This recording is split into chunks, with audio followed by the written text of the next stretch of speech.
कहानी मेहनत का फल।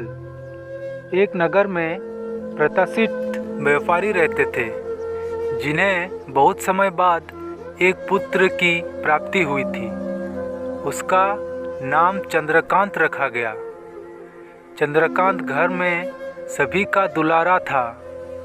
अति कठिनाई एवं लंबे समय इंतजार के बाद संतान का सुख मिलने पर घर के सभी व्यक्ति के मन में व्यापारी के पुत्र चंद्रकांत के प्रति विशेष लाड प्यार था, जिसने चंद्रकांत को बहुत बिगाड़ दिया था।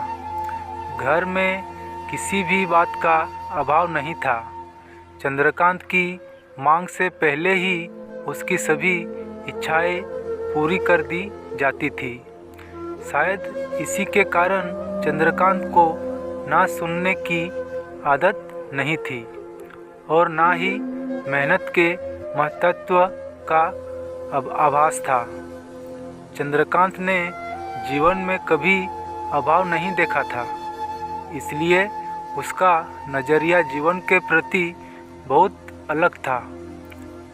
और वही व्यापारी ने कड़ी मेहनत से अपना व्यापार बनाया था।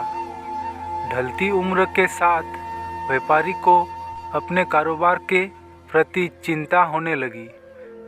व्यापारी को चंद्रकांत के व्यवहार से प्रत्यक्ष था कि उसके लाड प्यार ने चंद्रकांत को जीवन की वास्तविकता और जीवन में मेहनत के महत्व से बहुत दूर कर दिया है। गहन चिंतन के बाद व्यापारी ने निश्चय किया कि वो चंद्रकांत को मेहनत के फल का महत्व स्वयं सिखाएंगे, चाहे उसके लिए उसे कठोर ही क्यों ना बनना पड़े। व्यापारी ने चंद्रकांत को अपने पास बुलाया और बहुत ही तीखे स्वर में उससे बात की। उसने कहा कि तुम्हारा मेरे परिवार में कोई अस्तित्व नहीं है।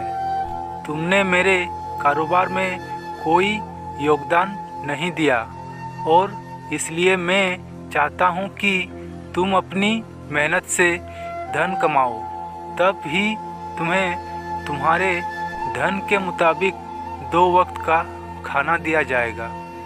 यह सुनकर चंद्रकांत को ज़्यादा कोई फर्क नहीं पड़ा। उसने उसे क्षण भर का गुस्सा समझ लिया, लेकिन व्यापारी ने भी ठान रखी थी।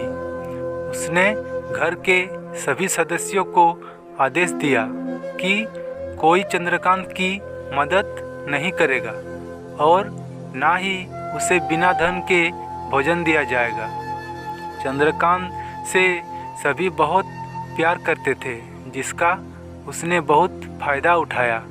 वो रोज़ किसी न किसी के पास जाकर धन मांग लाता था और अपने पिता को दे देता और व्यापारी उसे उन पैसों को कुएं में फेंकने का बोलता, जिससे चंद्रकांत बिना किसी अड़चन के फेंक आता और उसे रोज़ भोजन मिल जाता। ऐसा कई दिनों तक चलता रहा, लेकिन अब घर के लोगों को रोज़ रोज़ धन देना भारी पड़ने लगा। सभी उससे अपनी कन्नी काटने लगे, जिस कारण चंद्रकांत को मिलने वाला धन कम होने लगा और उस धन के हिसाब से उसका भोजन भी कम होने लगा। एक दिन चंद्रकांत को किसी ने धन नहीं दिया और उसे अपनी भूख को शांत करने के लिए गांव में कार्य करना पड़ा। उस दिन वो बहुत ज़्यादा थका पड़ा हुआ था। व्यापारी के पास पहुंचा और धन देकर भोजन मांगा। रोज के अनुसार व्यापारी ने उसे वो धन कुएं में फेंकने का आदेश दिया, जिसे इस बार चंद्रकांत सहजता से स्वीकार नहीं कर पाया और उसने पलटकर जवाब दिया, पिताजी, मैं इतनी मेहनत करके पसीना बहाकर इस धन को लाया और आपने मुझे एक क्षण में इसे कुएं में फेंकने को कह दिया। यह सुनकर व्यापारी समझ गया कि आज चंद्रकांत को मेहनत के फल का महत्व समझ में आ गया है। व्यापारी भली भांति जानता था कि उसके परिवार वाले चंद्रकांत की मदद कर रहे हैं, तभी चंद्रकांत इतनी आसानी से धन कुएं में डाल आता था। लेकिन उसे पता था एक ना एक दिन सभी परिवारजन चंद्रकांत से कन्नी काट लेंगे। उस दिन चंद्रकांत के पास कोई विकल्प शेष नहीं होगा। व्यापारी ने चंद्रकांत को गले लगा लिया और अपना सारा कारोबार उसे सौंप दिया। तो फ्रेंड्स, ये कहानी आपको कैसी लगी? वीडियो अच्छी लगी तो वीडियो को लाइक कीजिए और चैनल को सब्सक्राइब नहीं किए हैं तो जल्दी से सब्सक्राइब कर लीजिए और पास में आए बेल आइकन को दबा के ऑल पर सेलेक्ट कर लीजिए, ताकि मैं जब भी कोई वीडियो डालूं तो उसकी नोटिफिकेशन सबसे पहले आप तक पहुंचे।